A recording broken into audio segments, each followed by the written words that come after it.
My name is Jonathan Harker. I am a lawyer and I live in London. About 7 years ago, some strange and terrible things happened to me.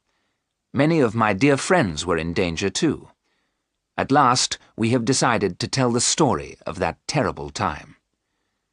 Part of my work is to find houses in England for rich people who live in foreign countries. At the beginning of 1875, I received a letter from Transylvania, a country in Eastern Europe. The letter was from a rich man called Count Dracula. He wanted to buy a house near London. The Count asked me to find him an old house with a large garden. The price of the house was not important. I found him a large old house to the east of London. I wrote to the Count, and he agreed to buy it. There were many papers which he had to sign. To my surprise, Count Dracula invited me to visit him in his castle in Transylvania. "Bring the papers with you," he wrote in his letter. "I can sign them here." I was very busy and did not want to go. Transylvania was far away, and few English people had been there. There was another reason, too. I was going to get married in the autumn to my darling Mina. I did not want to leave England until we were married. But Mina said that I should go. "The Count is a rich man," she said. "You may be able to do more business with him. You can travel most of the way by train. In 2 weeks you will be home again." So I accepted Count Dracula's invitation. I left England at the end of April. Mina gave me a book about Transylvania to read on the train. On the morning of the 4th of May, I reached Bistritz, a small town in Transylvania. It was a beautiful day. The sun was shining on the great Carpathian mountains. Somewhere, high up in those mountains, was Castle Dracula, where the Count lived. The coach from Bistritz would take me to the Borgo Pass. There, the Count's carriage would meet me. The coach left from the inn in Bistritz at 3 o'clock. I had 6 hours to wait. I decided to have a meal. Nobody in the inn spoke English, but the innkeeper spoke some German. He welcomed me, and I was soon eating a good meal. The inn was very crowded. I watched all the people in their brightly coloured clothes. They were speaking in languages I could not understand. I drank some more wine and called to the innkeeper. "What can you tell me about Count Dracula?" I asked him. "Have you ever seen his castle?" The innkeeper walked away without answering my questions. All the people in the inn stopped talking. They looked at me in fear and surprise. Then they all began to talk at the same time. I heard the name Dracula, and another word repeated several times. I looked at my dictionary. They were saying the word vampire. Where had I read the word before? I opened the book that Mina had given me. "There are many old stories about the vampires of Transylvania," I read. "Vampires are men and women who never die. Vampires have long, sharp teeth. They bite the throats of living people. Then they drink their blood. Everyone in Transylvania fears vampires.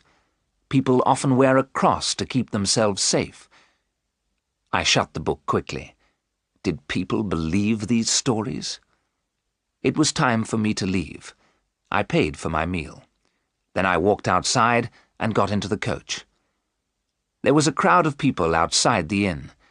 Suddenly the innkeeper ran forward and spoke to me through the coach window. "Must you go to Castle Dracula?" he said. "Do not go to that terrible place." "I have important business with the Count," I answered. "Then take this," the innkeeper said, "and may God help you." And he put a gold cross on a chain into my hand.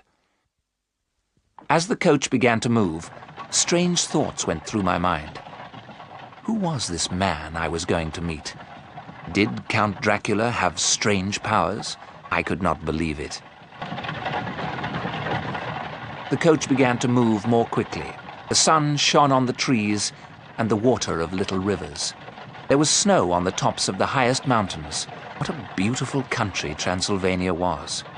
The mountains were closer to us now, and the road went higher and higher, shadows grew longer as the sun began to go down behind the mountains. Then suddenly, the light had gone. The mountains and sky were dark. The coach went faster and faster. I could hear a terrible sound. It was the howling of wolves. The moon was shining now. I could see dark shapes near the road. The coach went higher and higher, and now I could see a narrow road to the right. The coach stopped. We were at the Borgo Pass. Down the narrow road came a small carriage, pulled by 4 black horses. As the carriage stopped, its driver shouted, "I have come from Castle Dracula. Where is the Englishman?" "Here," I replied. The driver jumped down from the carriage. He took my bag and held me by the arm. In a moment, I was sitting beside him, and the black horses were galloping up the narrow road. The driver wore a black cloak, and his hat was pulled down over his face. The mountains were high black walls on both sides of us. We were going so fast that I had to hold on to the carriage with both hands. Black clouds covered the moon. The carriage had no lights, and I could see nothing. Wolves howled all around us. The driver laughed. As the horses went faster, I closed my eyes in fear. Then suddenly, the journey was over. The driver pulled me down from the carriage. He threw my bag beside me. In a moment, the carriage and the driver had disappeared. I had arrived at Castle Dracula. The picture sequence from the cinema has finished. You can look at it once more if you want.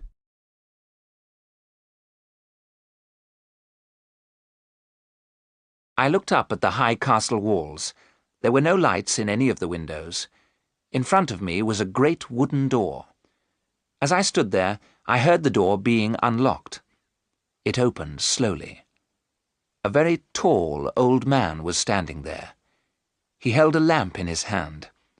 His hair and face were white, and he was dressed in black.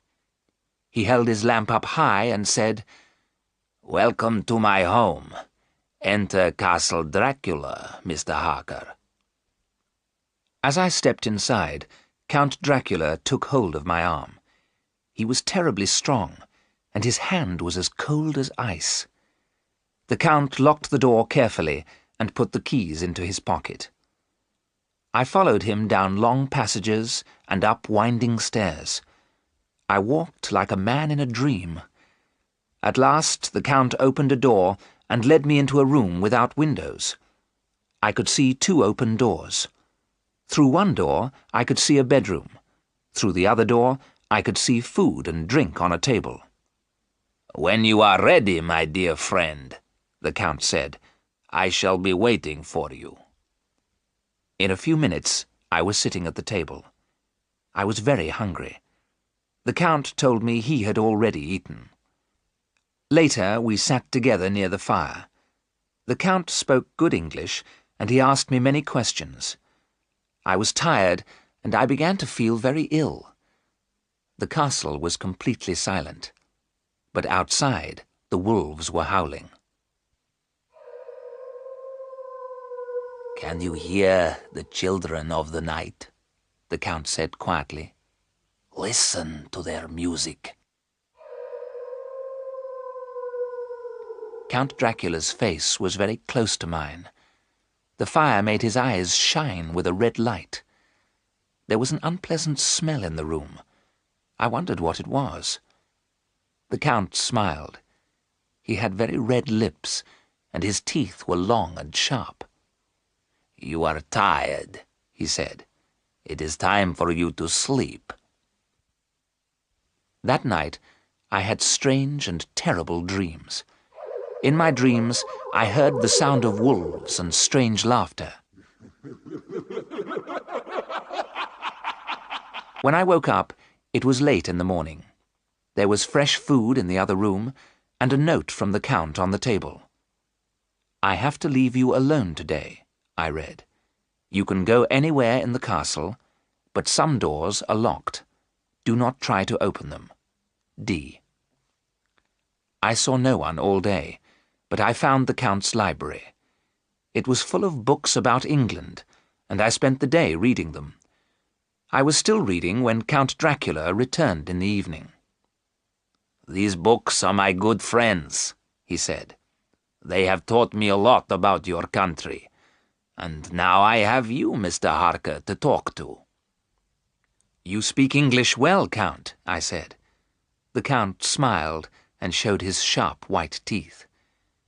"You must tell me about my new house," he said, "and you have papers for me to sign." I showed Count Dracula the maps and photographs I had brought with me. "The house is about 22 kilometres to the east of London," I told him. "It is large, and parts of it are very old." "Good," said the Count. "I have always lived in an old house. I could not live in a new one." "The gardens have a high wall around them," I went on. "This is a photograph of the chapel. It is the oldest part of the house." "So I shall be near the tombs of the dead," said Count Dracula quietly. He held the photograph in his hand. For the first time, I noticed his long, pointed nails. The Count went on talking all night long. Once I must have fallen asleep. I sat up suddenly. Count Dracula was leaning over me. His breath had a terrible smell. What did it remind me of? As I opened my eyes, he turned away. "Well, my friend," said Dracula, "we have been talking all night. You are tired. Go to bed and sleep." But I did not sleep well. My mind was troubled. Once more I had terrible dreams. It was very early when I woke up.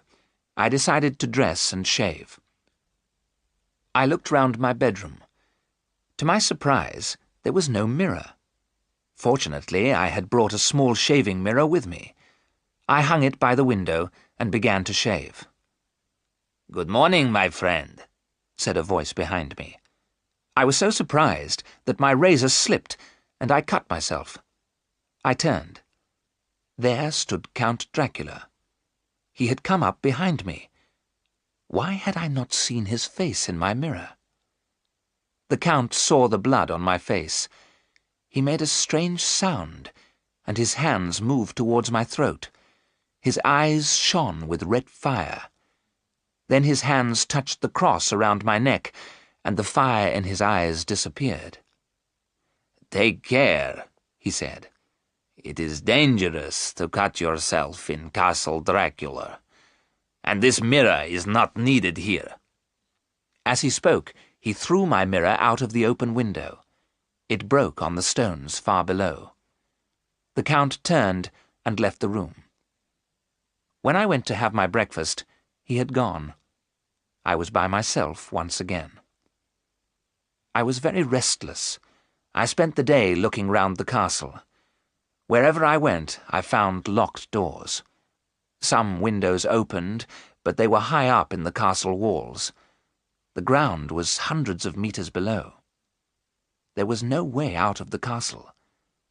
Except for Count Dracula, I was completely alone. Was I a prisoner in this strange and terrible place? The picture sequence from the cinema has finished. You can look at it once more if you want. Time passed slowly. I always saw the Count at night. During the day, I sat in the library reading a book. Sometimes I walked slowly through the long passages of the castle. The papers were signed, and I was ready to leave. But Count Dracula would not let me go. Every evening he asked me more questions about England. Every evening I asked to leave, but he always smiled and would not answer. I was full of fear. The Count had a strange power over me, which grew stronger every day. I could not think clearly. Would I ever escape from Castle Dracula? Then one day I found a room with an unlocked door. As soon as I went into the room, I felt very tired. I lay down on a couch opposite the window. When I opened my eyes, it was getting dark. but the air was full of golden dust. It slowly changed into the shapes of 3 young women. They were very beautiful. I felt afraid of them, and yet I wanted them to touch me. I wanted them to kiss me with their soft red lips. My body felt heavy. I could not move. "Go on," one woman said to another. "You are the first, but he is young and strong. There will be kisses for us all." One of the women moved towards me. She smiled. Her teeth were sharp and white. I closed my eyes as she leant over me. I felt her long hair on my face. She made a strange sound and licked her red lips. Her sharp teeth touched my throat. Now, I thought, now, kiss me, kiss me. There was a sudden shout. Count Dracula had come into the room and pulled the woman away from me. "Get back! He is mine! How dare you touch him?" he cried. "Oh, you are cruel," said the woman with a terrible laugh. "Have you never been in love?" "You know I have," the Count replied. "That is why you are here. Wait a little longer. You will have your chance." I must have fainted. When I woke again, I was in my own room. It was daylight. The sun was shining brightly. I could see the gold cross on the table where I had left it. It was now the 19th of May. I stayed near my room all day. When I saw the Count in the evening, it was difficult to hide my fear. But he smiled as usual and said, "My dear Mr. Harker, I am happy to have you as my guest, but I know you want to see your Mina again." The Count put some paper and 3 envelopes on the table. "The post in Transylvania is not good," he said. "But write what I tell you, and Mina will get your letters." He told me what to write. He made me put dates on the letters. The last letter was dated the 29th of June. What could I do? I was terribly afraid. I wrote down the Count's words. In the last letter, I told Mina that I had left the castle and was on my way home. I knew then that Count Dracula meant to kill me. But not yet. It was 6 weeks until the 29th of June. I had 6 more weeks to live. The days went by. I was Dracula's prisoner, and he... What was he? Would I ever know the truth about him? Then it was the 29th of June. That night, Count Dracula spoke to me. "My dear friend, you and I must part. Tomorrow I must go to England. Perhaps one day we shall meet again." What did he mean? I had to find out the truth. I decided to follow Dracula to his room. He went in and locked the door behind him. I heard a window open. I looked out of a window in the passage. I could see the window of the Count's room. As I watched, Dracula came out of the window and moved down the wall, head first. His black cloak looked like the wings of a huge bird. In the bright moonlight, I watched him move down the wall and out of sight. I had to think. I had to make a plan. I went back to my room and looked again at my book about Transylvania. Vampires always hunted and killed at night. Sometimes they became animals, but during the day, vampires lost their strange powers. I had never seen Count Dracula during the day. If I went to his room in daylight, perhaps he could not harm me. Perhaps I could take his keys and escape at last. All night I waited by the window in the passage. At dawn, Count Dracula returned. When the sun was high in the sky, I climbed out of the window. I moved carefully down the wall and across to the Count's open window. There was nothing in the room except a great heap of golden coins. One door was locked, but the second one opened, and I went through it. A stone stairway went down and down to a long passage. I was in an old chapel. The stones in the floor had been taken away. There were great holes where the earth had been. The chapel was full of wooden boxes, 50 of them. Their lids had not been fixed on. Each box was full of earth. One box was covered, and I lifted the lid. There, on a heap of earth, lay Count Dracula. His white hair was now dark grey. His thin white face was fat and red. Fresh blood ran from his lips, and there was a terrible smell. The smell of blood. The vampire was resting after his meal. His eyes were open, but he did not move. I could see his long white teeth. At that moment, I heard shouts and the sound of many feet. I ran back through the door and into the passage. The door closed behind me. I stood there, listening. The chapel was full of men. They were hammering down the lids of the boxes. Then I heard them pulling the boxes along the ground. A door was shut and locked.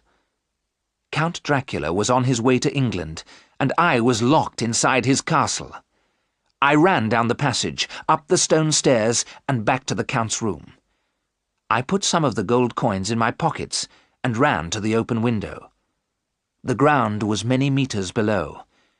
With a prayer to God, I climbed out of the window and moved slowly down the wall. The picture sequence from the cinema has finished. You can look at it once more if you want. In England, Mina was waiting for Jonathan Harker to return. His letters to her from Castle Dracula had been short and strange. Mina was worried. Was Jonathan ill? Why did he not return to England? In the middle of July, Mina was invited to stay with her friend, Lucy West. Lucy and her husband Arthur lived in the little town of Hythe by the sea. Arthur West was a doctor. Arthur is in Amsterdam, Lucy wrote. He is staying with Professor Van Helsing, his old teacher. Come and stay with me until your Jonathan returns. Hythe is not far from London. The sea air will be good for you. Mina travelled down to Hythe the following day. The weather was good, and the two young women went out walking every day. Sometimes they walked by the sea, but most of all Lucy liked to walk to the old church on the hill. She enjoyed sitting in the quiet old churchyard. Mina and Lucy slept in the same bedroom. One night, near the end of July, Mina woke up suddenly. Lucy was walking out of the bedroom door, but she was fast asleep. Mina took her friend back to bed. Lucy did not wake up, and in the morning she remembered nothing. On the 8th of August, the weather changed. Black clouds covered the sky. The air felt heavy, and there was a thick mist over the sea. The storm came soon after midnight. Lucy was very excited by the thunder and lightning. She sat by the window all night looking at the sea. By morning, everything was quiet. But there was a mist over the sea.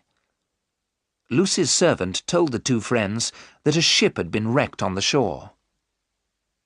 "Was it an English ship? Are the poor sailors safe?" Lucy asked her. "It was a Russian ship," the woman replied. "It had come from a place called Varna. There was something very strange about the ship. There was no one on it, living or dead. But as soon as the ship touched the shore," the woman went on, "a huge dog jumped down. It ran away up the hill. There was another strange thing, too. The ship was full of big wooden boxes. Some men came from London and took them away. When the boxes were taken off the ship, one of them broke open. It was full of earth." "Who would bring earth all that way? I cannot understand it." Lucy's face had gone white, but her eyes were shining. "Let's walk up to the church, Mina," she said. "Perhaps we shall find the dog." But the churchyard was empty, and no one had seen the animal. That night, Mina heard a noise and woke up. Lucy's bed was empty, and the bedroom door was wide open. Lucy was nowhere in the house. Mina put on her clothes and her shoes. Then, taking shoes and a shawl for Lucy, Mina ran out into the silent street. Where had Lucy gone? Mina looked up and down the empty street. Was Lucy in the churchyard? Mina ran up the hill and stopped for a moment at the churchyard gate. Yes, there was Lucy. Was there something moving behind her? Mina thought she saw a white face and 2 red eyes. But when she reached Lucy, her friend was alone. Lucy was half asleep. Mina put the shawl round her friend and took her back to the house. When Mina was putting her to bed, she saw 2 red marks on Lucy's throat. Mina wondered what had made the marks, but she said nothing to Lucy. From that time, Lucy became paler and paler. Her pretty face grew thin and white. Mina knew her friend was ill. She wanted to send Arthur a telegram, but Lucy would not let her. "Arthur is doing some important work in Professor Van Helsing's hospital," Lucy said.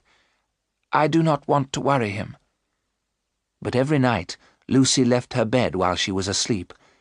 Mina had to lock the bedroom door to keep her friend safe. One night, Mina found Lucy leaning out of the open window. A huge black bird was sitting beside her. When Mina moved near, the bird flew slowly away. Lucy was fast asleep, but she was holding her throat. The 2 marks were still there. They looked very red and painful. Then, on the 19th of August, Mina received a letter from a hospital in Budapest. "Oh, Lucy! Jonathan is safe!" Mina cried. "He has been very ill, but now he is asking for me. I do not want to leave you. You are not well, but I must go to Budapest." "Of course, my dear," Lucy said. "You must go to Budapest." Mina travelled by train to Budapest. It was a long journey. At last she was able to hold her dear Jonathan in her arms. How thin and pale he was. "Why didn't you tell me you were ill?" Mina asked. "What happened at Castle Dracula?" "I cannot talk about Castle Dracula now," Jonathan whispered. "Terrible things happened there. Was I ill or mad? I don't know. I can't tell you about it now. I will tell you all about it later." "Jonathan," Mina said, "forget what has happened. You must get well. Then we will begin our new life together."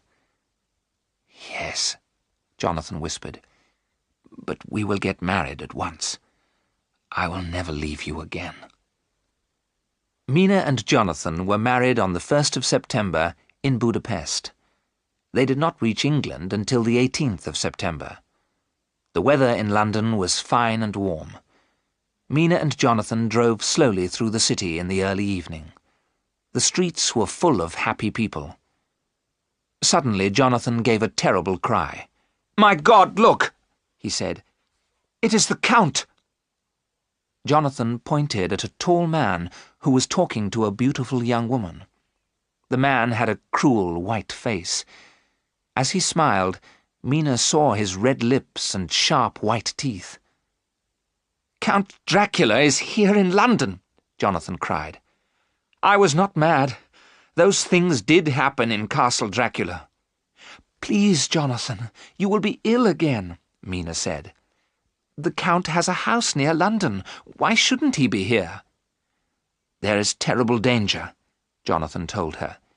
"I will tell you all about it when we get home." As they drove up to their home, a servant opened the door. She held out a telegram. "This has just arrived, madam," she said. The telegram was from Dr. Arthur West, Lucy's husband. As Mina read it, her eyes filled with tears. The message was very short. "My dear wife is dead. She was buried yesterday. Arthur." "Lucy dead? I can't believe it," Jonathan said quietly. "How did it happen?" "Arthur must come and stay with us," Mina said. "I'll send him a telegram at once." That night, Jonathan told Mina all about Castle Dracula. He told her the terrible things that had happened there. And now Count Dracula was in England. What was he planning to do? The picture sequence from the cinema has finished. You can look at it once more if you want. When Arthur West arrived at the Harkers' home, he was dressed all in black.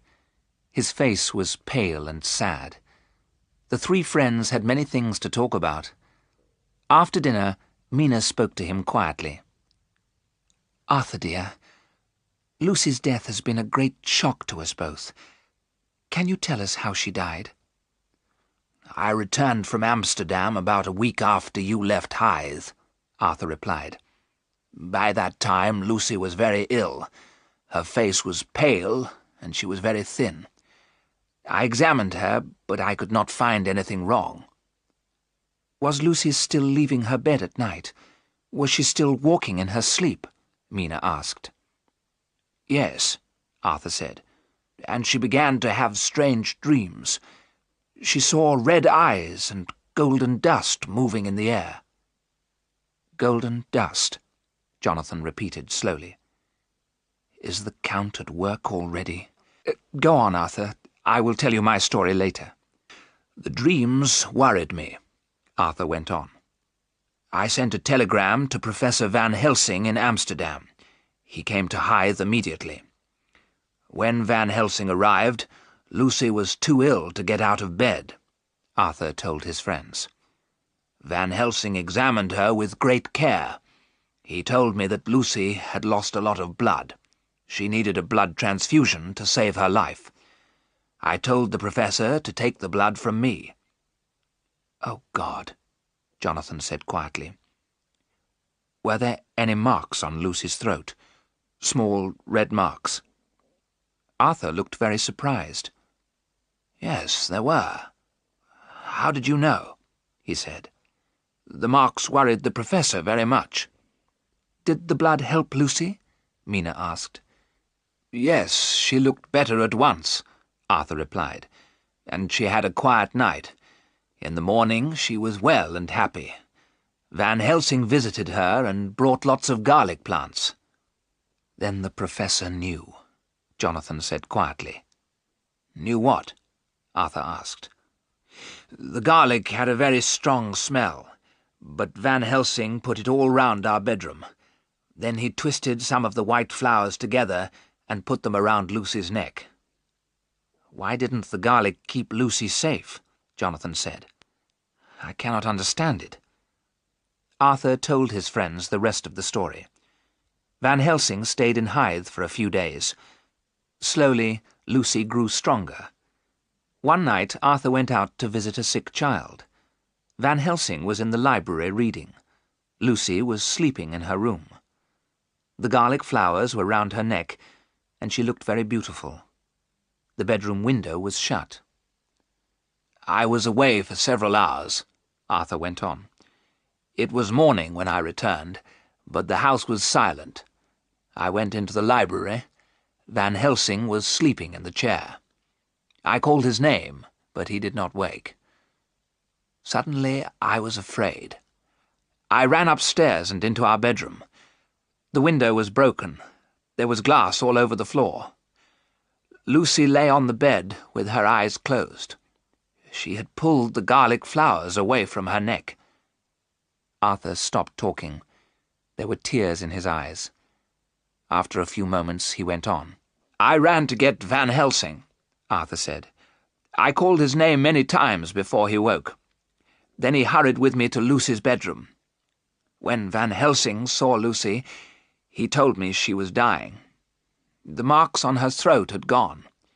Van Helsing said we must wake Lucy immediately. She must not die in her sleep. At that moment, Lucy opened her eyes. She looked at me and smiled. Then she spoke to me. Her voice was slow and strange. She told me a man had come to the window.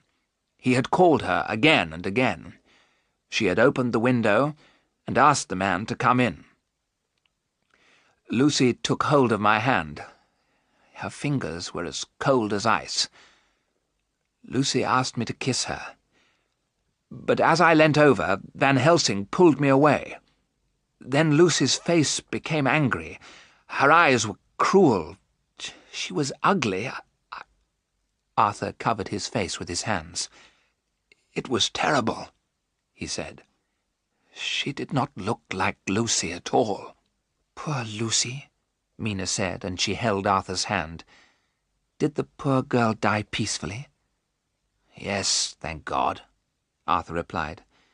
"When she opened her eyes, she was beautiful again.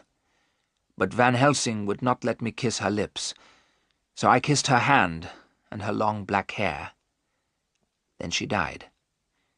Dear Lucy is at peace now." "Is she at peace?" Jonathan said slowly. "Has the professor gone back to Amsterdam?"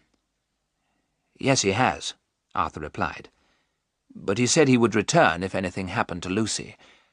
I did not understand him. Lucy is dead."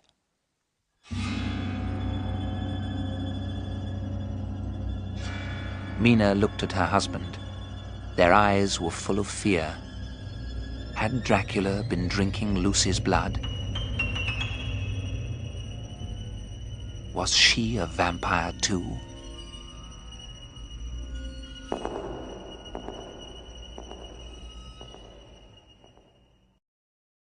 The picture sequence from the cinema has finished. You can look at it once more if you want. After a few days, Arthur West returned to his lonely house in Hythe. Jonathan and Mina did not say anything to Arthur about their fears, but they read the newspaper carefully every day. Then one morning, Jonathan saw these words: "The beautiful lady of Hythe."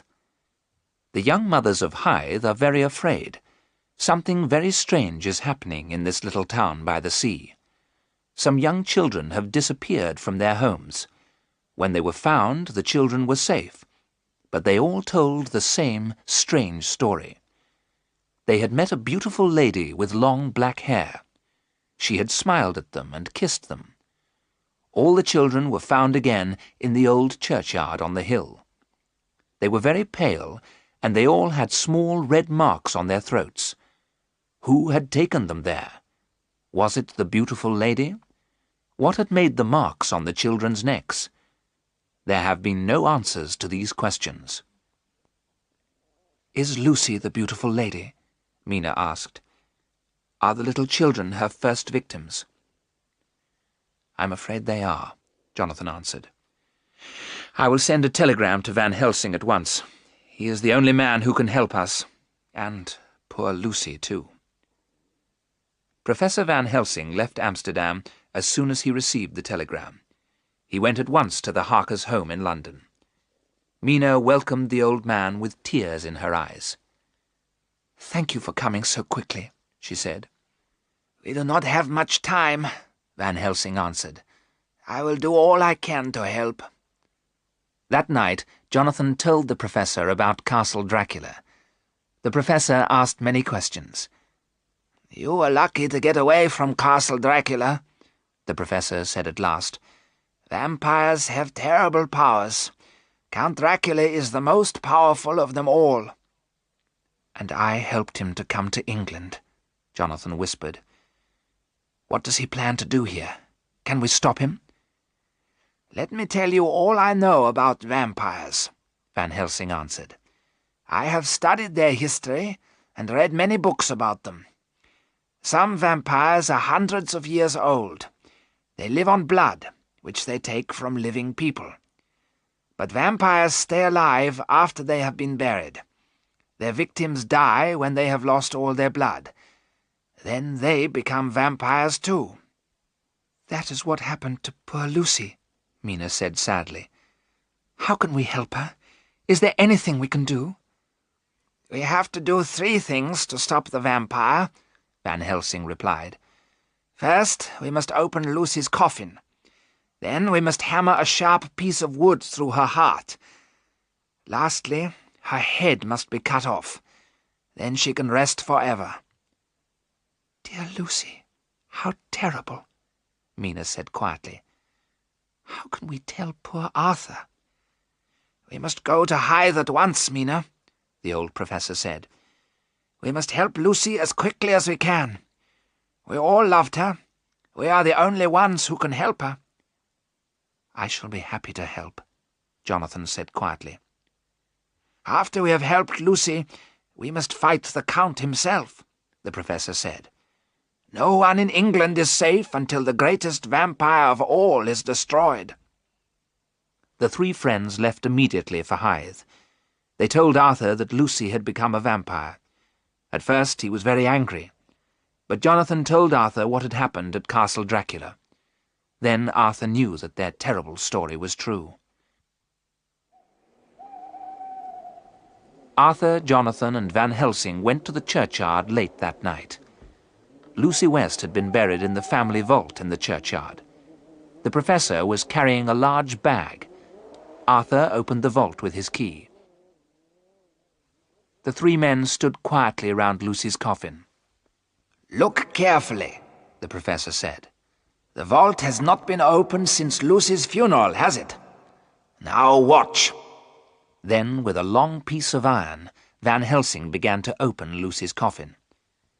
"There," he said as he lifted the lid. At first, Arthur did not want to look. Lucy had been dead for nearly 2 weeks. Then he gave a terrible cry. "My God! The coffin is empty!" he shouted. "Where is my wife?" "I can answer that," Jonathan said quietly. "Lucy needs blood. She is looking for another victim." "It is true," Van Helsing said. "Let us wait in the churchyard for Lucy to come back." They left the vault, and Arthur locked it again. Van Helsing led them to a dark part of the churchyard. They waited. The time passed very slowly. Then, in the moonlight, they saw something white move towards Lucy's vault. Arthur gave a cry and stepped forward. "My God, it is Lucy!" he shouted. The thing turned its head and looked straight at them. The moon was very bright, and the three friends could see everything clearly. What they saw filled them with fear. Yes, it was Lucy. Her face and long dark hair looked the same, but the eyes shone with a terrible red light. Blood was running from her red lips onto her white dress. She smiled, and they could see her sharp white teeth. "Arthur, my love, come to me," she whispered. She held out her hands and walked towards him. "Come to me now, and never, never leave me." Arthur took another step forward. Lucy opened out her arms to hold him. Van Helsing ran in front of Arthur and held up a large cross. When Lucy saw the cross, she stopped smiling. Her face became cruel and angry. She made a noise like an animal and ran towards the vault. It was shut and locked, but the vampire disappeared inside. "Oh, God! Was that terrible thing my Lucy?" Arthur cried. "That is not the dear woman you loved," Van Helsing told him. "It is the vampire that is using her body. But if we are strong, we can help Lucy to rest peacefully. Give me my bag, Jonathan." They entered the vault again. It was almost dawn. When Van Helsing opened the coffin, they saw the vampire. Her eyes were open, and she smiled at them. It was a terrible smile. Van Helsing opened his bag. He took out a long, sharp stake and a hammer. Then he looked at Arthur. "I shall hold the stake and point it at her heart," the professor said. "Then, as we pray, hammer it down." With a last look at the thing in the coffin, Arthur raised the hammer. He brought it down, once, twice, many times. Terrible screams came from the vampire's blood-covered lips. The white dress became red as the stake went into Lucy's body. They all prayed. At last, the thing in the coffin stopped moving. Arthur dropped the hammer and almost fainted. "Look," Van Helsing said. "now she is at peace." There, in the coffin, lay Lucy. She was dead and at peace. All the blood had gone, and there was a beautiful smile on her face. "Now you can kiss your wife," Van Helsing said.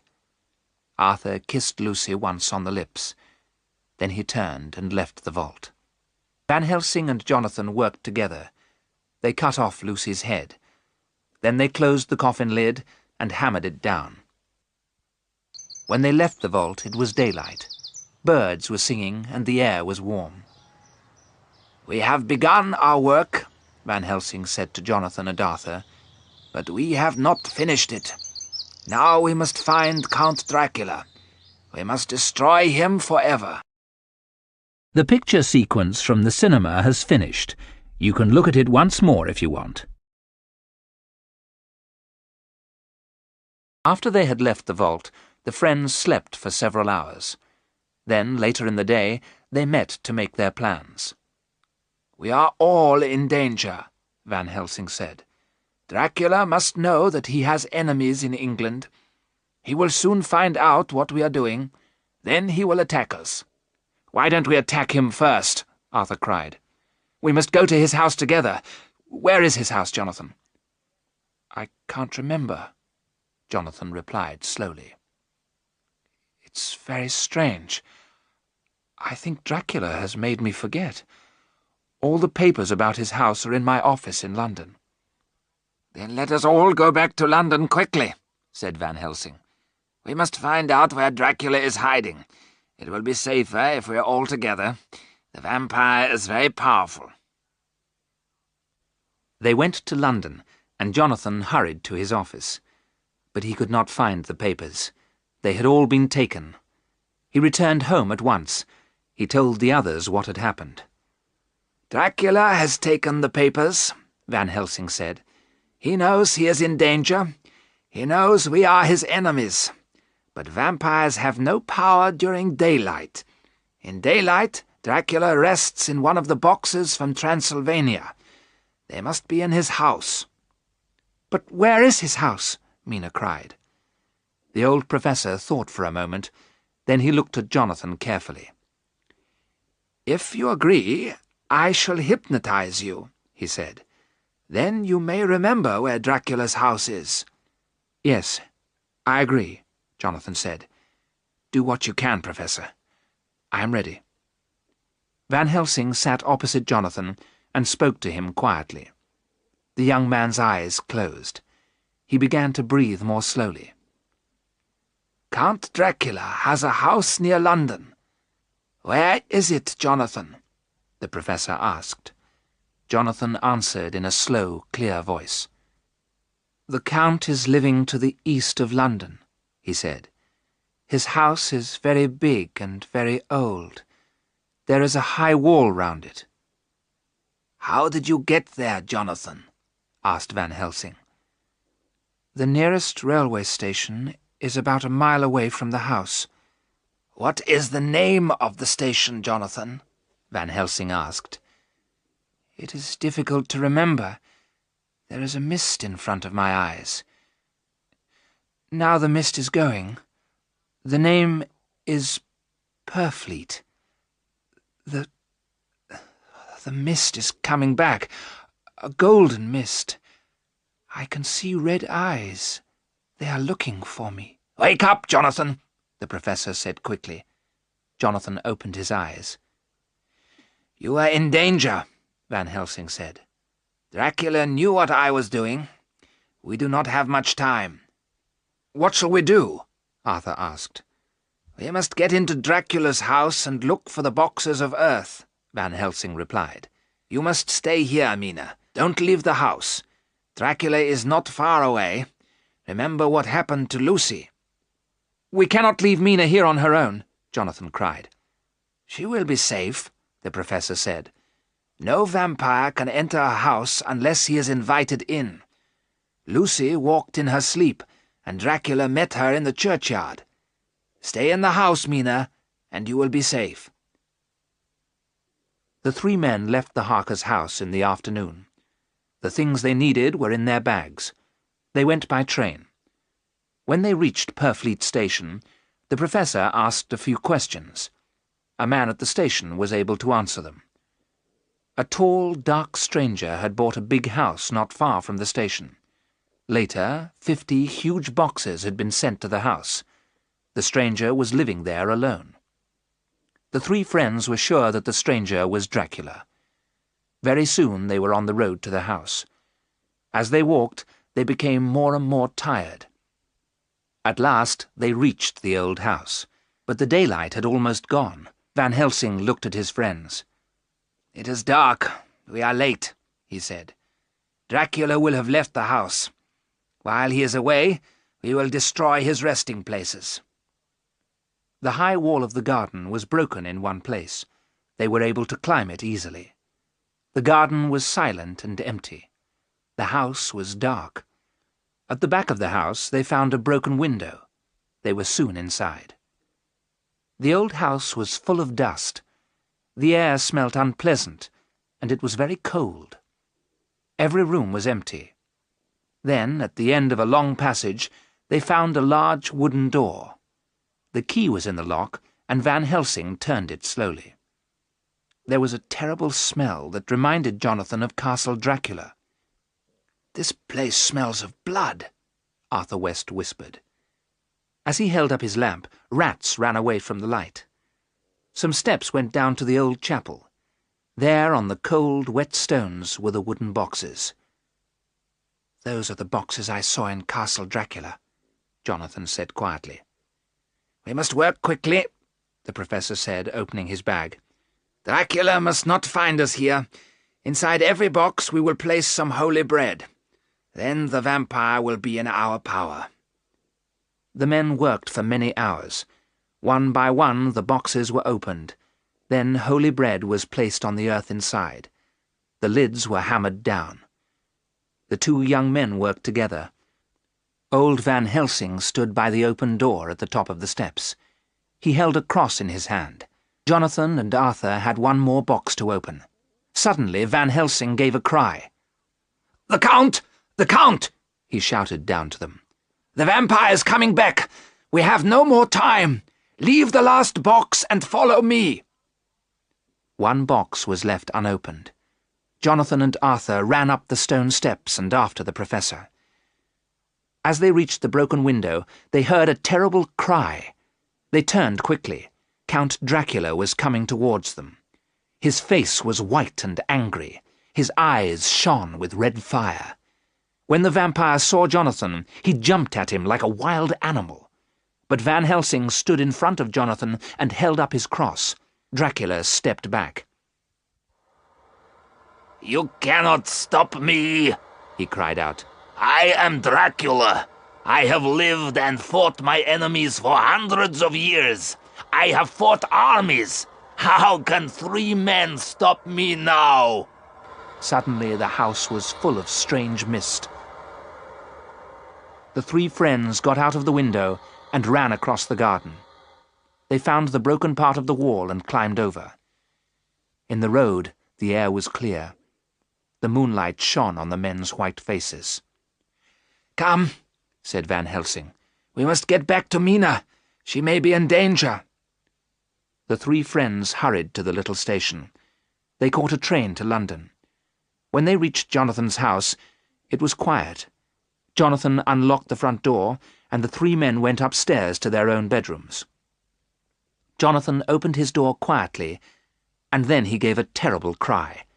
His friends ran into the room after him. The bedroom window was wide open, and moonlight was shining into the room. Mina was on the balcony, and a dark shape was leaning over her. It was Count Dracula. One of his hands held the back of Mina's neck, the other held down her hands. But the vampire was not drinking Mina's blood. No, it was more terrible than that. Dracula was holding Mina's face to a long cut on his chest. He was making her drink his blood. The vampire turned his head. His eyes burned with a terrible red light. Blood was dripping from his red lips and long white teeth. The vampire had already taken his meal of blood. Dracula gave a cry of anger, but Van Helsing was ready for him. The old doctor held his cross up high. A cloud covered the moon. It was suddenly dark. When the moonlight shone again, Dracula had gone. A little golden dust moved over the balcony. Poor Mina was almost mad with fear. When she saw Jonathan, she began to cry and cry. Van Helsing carried Mina back to the bed. Then he washed the blood from her face and neck. "My dear Mina," the old man said, "you are safe now. Can you tell us what happened?" "Oh, Jonathan, why did you leave me?" Mina cried. "I thought you were safe," Jonathan answered as he held his wife's hands. "I was asleep," Mina said. "I was dreaming. I saw a cloud of golden dust. I saw eyes burning with red fire. Something woke me. It was the sound of a child crying. When I got up, I saw something moving in the garden. I opened the window and walked out onto the balcony. Then suddenly, he was standing beside me. I saw his red eyes, his cruel mouth, and his long white teeth. I knew it was Count Dracula. He smiled and said, 'Nothing can help you now. You are in my power.'" Mina covered her face with her hands. "Then he put his lips to my throat and drank my blood," she whispered. "I could not stop him. And now I have drunk his blood. I am a vampire too." "No, no!" Jonathan cried. "It is the truth," Mina replied. "I have drunk the Count's blood, and I am in his power. I must do what he wants, even if I harm you, my husband." Then Mina looked at Van Helsing with tears in her eyes. "The vampire has won," she said. "No!" Van Helsing cried. "He is afraid. I am sure of it. He cannot stay in England now. He will use the last box to return to his own country. Sleep now, Mina. You must rest." But Mina went on speaking. "I have drunk the Count's blood, and I am in his power," she said. "But perhaps we can use this power to destroy him. Hypnotize me, Professor, before dawn. I think I can tell you what the vampire plans to do." Van Helsing sat down beside Mina and moved his hand before her face. Her eyes closed. "Where is Count Dracula? What does he plan to do?" Van Helsing asked. "It is dark," Mina replied. Her voice was slow and clear. "I can hear moving water. Oh, the vampire's power is strong. But I hear a ship and men shouting. The ship is ready to leave. There is a mist. Darkness. I cannot tell you any more." In a few minutes, Mina had opened her eyes. "We have won," Jonathan told her. "The vampire is leaving England. We are safe now." But Professor Van Helsing shook his head sadly. "Have you forgotten? Mina has drunk the vampire's blood.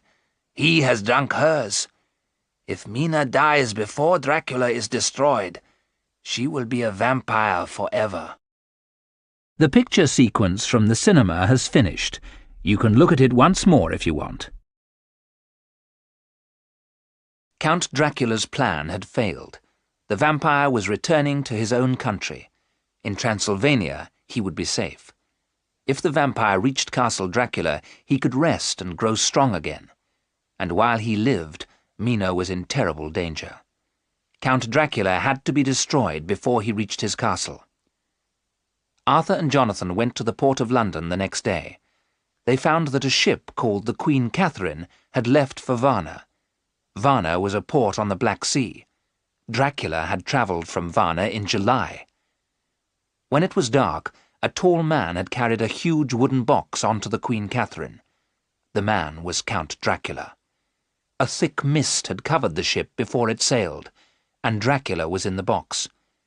The three men began to make their plans at once. Mina was resting in her room.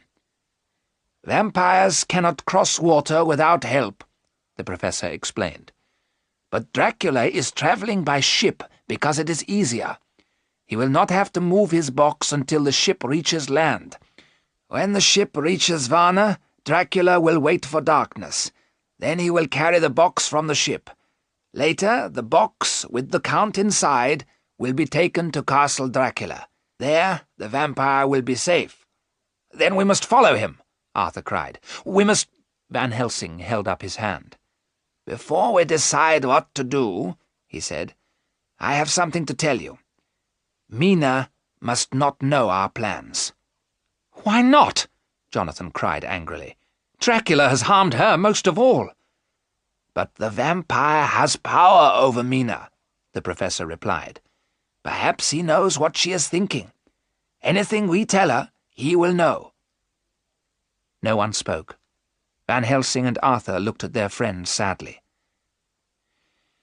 "You are right," Jonathan said at last. "I will not tell Mina anything." "Then let us follow Dracula," Arthur said.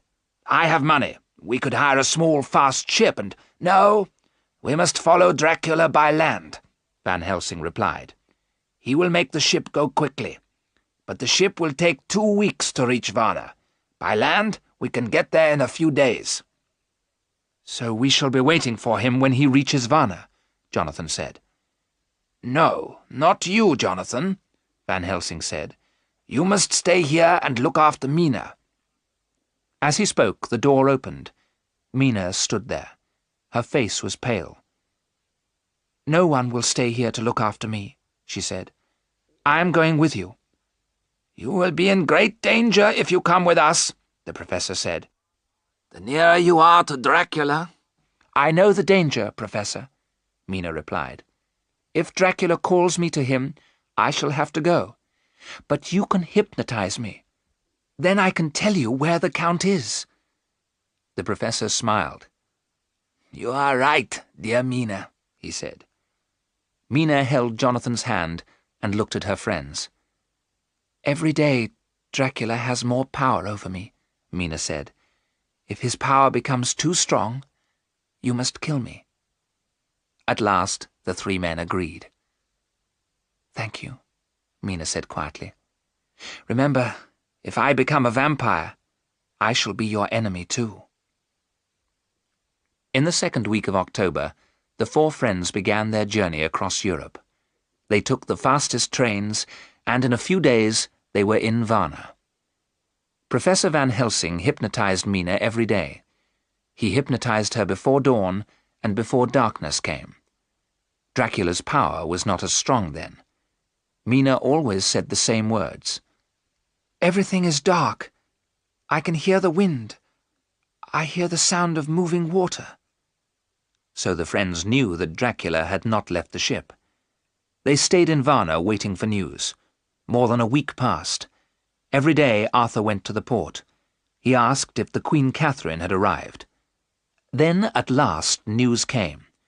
When Arthur told the others, his face was white. "The Queen Catherine arrived at Galatz at 1 o'clock today," he said. "My God, what shall we do?" Jonathan cried. "Where is Galatz?" Mina looked at her map. "Galatz is a port on the river Danube," she said. "It is more than 200 kilometers away." "We must get a ship," Arthur said. But Jonathan did not agree. "I think we should go by train," he said. "What will Dracula do?" Mina asked slowly. "Will he go to Castle Dracula by water or by land? It is nearly sunset," she went on. "Professor, hypnotize me. I shall tell you what I can." Van Helsing did as Mina asked. At first she could not answer his questions, but at last she spoke. "I hear the sound of water. The water is moving fast. I hear birds singing. It is dark, dark. I cannot tell you any more. His power is too strong." The picture sequence from the cinema has finished. You can look at it once more if you want. The friends took 2 days to reach Galatz. They were nearer to Dracula now. Mina was pale and ill. Sometimes she could not answer Van Helsing's questions. The professor took Mina to a hotel to rest. Arthur and Jonathan tried to get news of Dracula. They soon returned. Dracula's box was on a fast boat. The vampire was travelling up the river Seruth. The river Seruth went high up into the Carpathian Mountains. Castle Dracula was 20 kilometres from the river. "We must stop Dracula before he reaches the castle," Van Helsing told them. "In his tomb, the vampire will be safe, and then Mina will be in his power forever." "We must go up the river after him," Jonathan said quickly. "You and Arthur must do that," the professor replied. "Mina and I will go by land to Castle Dracula. We will get there before the vampire. I will put holy bread in Dracula's tomb." On the 23rd of October, Mina and Van Helsing went by train to Veresti. At Veresti, the professor bought a small carriage and 4 fast horses. It was winter, and it was very cold. Wolves were near, and they howled day and night. Professor Van Helsing hypnotized Mina every day. She always said the same words. "It is dark. It is dark. I can hear fast-moving water." Mina slept all day, and Van Helsing could not wake her. But as soon as night came, she woke up. The professor was afraid. Mina was pale and thin. Her face was changing. She was becoming more and more like a vampire. Would Mina die before Dracula could be destroyed? When they crossed the high mountains, snow was falling. At Bistritz, Van Helsing bought new horses. They reached the Borgo Pass early in the afternoon. On the right was the narrow road to Castle Dracula. The tall mountains were covered with snow. The strong wind moved the snow in the air. The howling wolves were closer now. Had Dracula sent them? The old professor was not afraid. He drove up the narrow road until it was dark. That night, Mina was very excited. Her eyes shone brightly, but she would not eat. Every day Dracula's power was stronger. The professor had made a fire. He took some of the holy bread and broke it into pieces. Then he placed the pieces in a circle on the ground around Mina. Mina was watching Van Helsing carefully. She did not move. Her face went white. "Come closer to the fire," the professor said. Mina stood up, walked a few steps, and stopped. She could not move out of the circle. Van Helsing covered Mina and himself with thick cloaks. Wolves howled, but Mina and Van Helsing were safe inside the circle. The snow went on falling. It moved round and round in the wind, and then there was mist and snow. As the mist moved in the wind, it changed into 3 beautiful women. They were the 3 vampires that Jonathan had seen in Castle Dracula. They laughed and called to Mina from outside the circle. "Come, sister, come," they cried. "You are like us now." But Mina turned away, and the vampires could not enter the circle. They called to Mina all night, but when the dawn came, the beautiful women changed back into mist.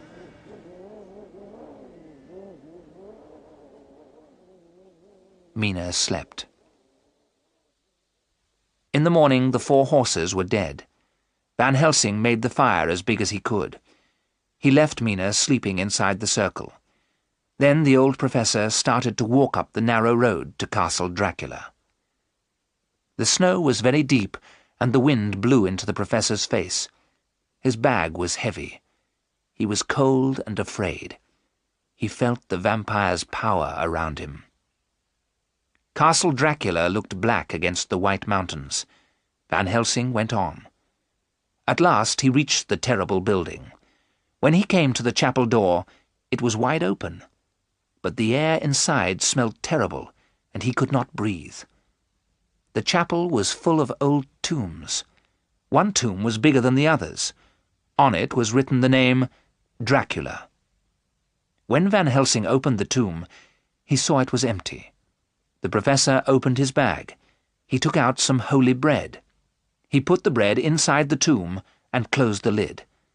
The vampire would never enter it again. Then Van Helsing found the tombs of the 3 women vampires. They looked very beautiful. Their eyes were open, and they smiled at him. The old professor looked at them for a moment, but then he remembered Lucy. He took sharp stakes and hammered them through the vampires' hearts.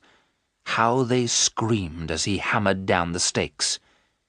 But when the professor cut off their heads, the vampires changed. There was nothing in the tombs but dust. Then Van Helsing left that terrible place. Slowly he walked down the road to Mina. "My husband is near," Mina called out. "Quickly, I must go to Jonathan." The snow had stopped falling. The air was clear and cold. It was almost sunset, and the sun was red in the sky. To the north, Castle Dracula was a great black shape on the side of the mountain.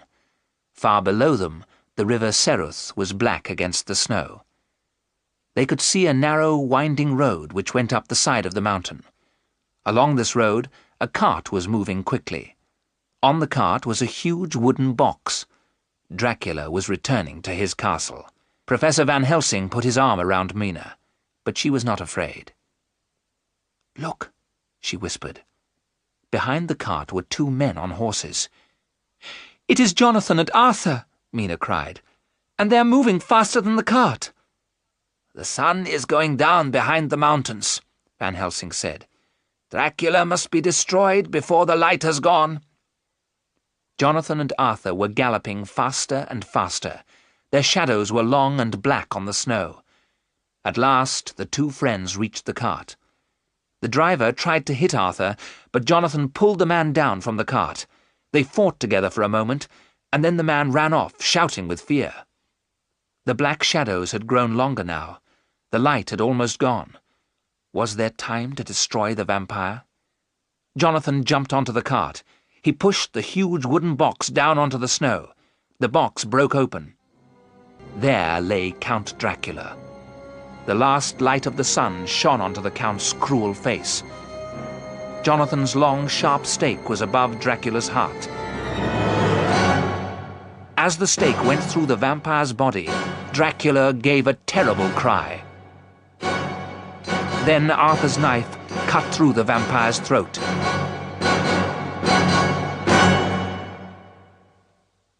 There was silence. But there was no blood on the snow. Count Dracula's body was a heap of dust. Mina ran down the road, and Jonathan took his dear wife in his arms. The vampire was dead. The years of blood and fear were over. The picture sequence from the cinema has finished.